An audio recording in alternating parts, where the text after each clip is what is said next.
Hi friends, అందరూ ఎలా ఉన్నారు? ఈరోజు నేను చూపించే రెసిపీ వచ్చేసి మనకి ఇది సీజన్ కదండి, మామిడికాయల సీజన్ బాగా దొరుకుతాయి కాబట్టి మన మామిడికాయతో పచ్చి పులుసు అనమాట. చాలా టేస్టీగా బాగుంటుందండి. చింతపండుతో పనే లేదండి, మామిడికాయలు ఉంటే చాలు. ఇప్పుడు నేను ఒక 2 మామిడికాయలు తీసుకున్నాను. ఒకటి మీడియం సైజు, ఒకటి చిన్నదండి కొంచెం. ఒకటి పులుపు తక్కువగా ఉందని ఇంకో 2 తీసుకున్నాను అనమాట. ఇలాగా వాటిని పైన తొక్కు మొత్తం శుభ్రంగా తీసేసి శుభ్రంగా కడిగేసుకొని చిన్న చిన్న ముక్కలుగా కట్ చేసుకోవాలి. మనం పొటాటో ఎలా కట్ చేస్తాం అలా కట్ చేసుకోవాలండి. ఇలాగా కట్ చేసుకున్న తర్వాత వాటిని చిన్న చిన్న పీసెస్గా కట్ చేసుకోవాలి. దాని లోపల ఒకవేళ టెంక్ ఉంటే పర్లా, లేదంటే టెంక్ ఉంటే మనకి అది పప్పులో వేసుకోవడానికి పనికి వస్తుందండి. టెంక్ వరకు జీడి ఉంటే మాత్రం తీసేయండి, అది రాకుండా చూసుకోండి. అది చేదుగా ఉంటుంది, అది వస్తే ముక్కలు కోసేటప్పుడు జాగ్రత్తగా కోయండి. అలాగే ఇలా తీసేసిన తర్వాత వాటిని సన్నగా పీసెస్గా కట్ చేసుకొని వీటిని ఒక 5 to 10 minutes బాయిల్ చేసుకోవాలండి. ముక్కల్ని ఒక గిన్నెలో వేసుకొని. అలాగే కొత్తగా చూస్తున్న మా ఛానల్ సబ్స్క్రైబ్ చేసుకొని తప్పకుండా పక్కనే ఉన్న బెల్ ఐకాన్ క్లిక్ చేస్తే నేను ఎప్పుడు వీడియోస్ పెడితే అప్పుడు మీకు నోటిఫికేషన్ అనేది వస్తుందండి.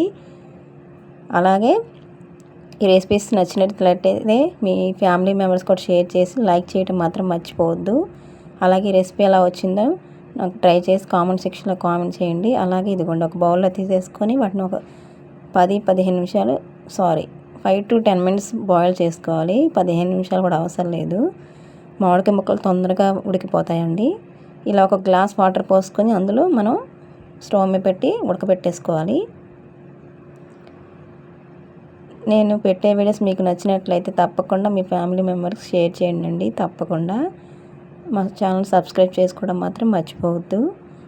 అలాగే నేను అవి పొయ్యి మీద పెట్టేసానండి, అవి బాయిల్ అవుతున్నాయి ముక్కలు అనేవి. ఇప్పుడు నేనైతే పండు మిర్చి ఉన్నాయండి ఇంట్లో. ఆ పండు మిర్చి ఒక 3 తీసుకుని ఇలా కట్ చేసుకుంటున్నాను కారానికి అనమాట. మనకి తగినంత కారానికి మీరు డైరెక్ట్గా ఎండుమిర్చి అని తీసుకోవచ్చు, లేదా ఇలా పండు మిర్చి అని తీసుకోవచ్చు. నేను అవి ఒక 3 ఇవి ఒక 3 తీసుకున్నాను. వాటిని కట్ చేసి పక్కన పెట్టుకున్నాను. ఇప్పుడు ఇవి బాయిల్ అయిపోయినాయండి ముక్కలు అనేవి. వాటిని మనం కొంచెం చల్లారిన తర్వాత ఇట్లా మ్యాషర్ ఒకటి తీసుకుని దాన్ని మెత్తగా చేసుకోవాలన్నమాట. మామిడికాయ ముక్కలని మొత్తం గుజ్జులాగా చేసేసుకోవాలి. నేనైతే మీకు చూపించడం కోసం వేడి మీద చేసేస్తున్నాను అనమాట.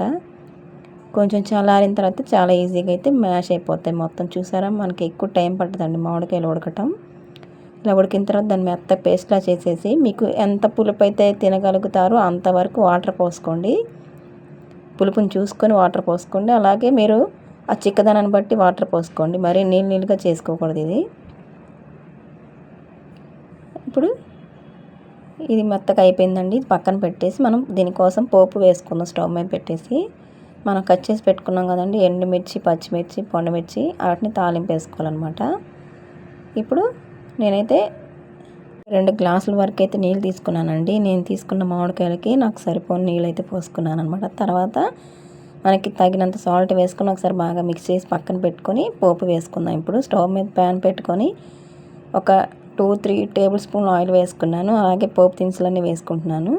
జీలకర్ర, ఆవాలు వేసిన తర్వాత ఒక చిన్న పావు టీ స్పూన్ మెంతులు వేసానండి. అలాగే పండుమిర్చి, ఎండుమిర్చి కూడా కట్ చేసి పెట్టుకున్నాం కూడా, అవి కూడా వేసి కరివేపాకు, అలాగే వెల్లుల్లి రెబ్బలు ఒక 5-6 వేసుకోండి చితకొట్టి. అలాగే ఇంగువ కూడా వేస్తున్నానండి. ఇవన్నీ వేసిన తర్వాత కొంచెం పసుపు కూడా వేసి బాగా ఫ్రై అయిన తర్వాత పచ్చిమిర్చి కూడా, పండుమిర్చి కదండి, ఎండుమిర్చి తొందరగా ఫ్రై అవుతాయి కానీ పండుమిర్చి టైం పడుతుంది కొంచెం. అవి ఫ్రై అయిన తర్వాత ఈ పచ్చిమిర్చి, ఎండుమిర్చి మొత్తం తీసి పక్కన పెట్టేసుకోవాలి. పక్కన పెట్టేసుకొని మనం ఆ కలిపి పెట్టుకున్న మామిడికాయ ఏది ఉంది కదండి రసం, ఆ రసం అనేది ఇందులో వేసేయాలి.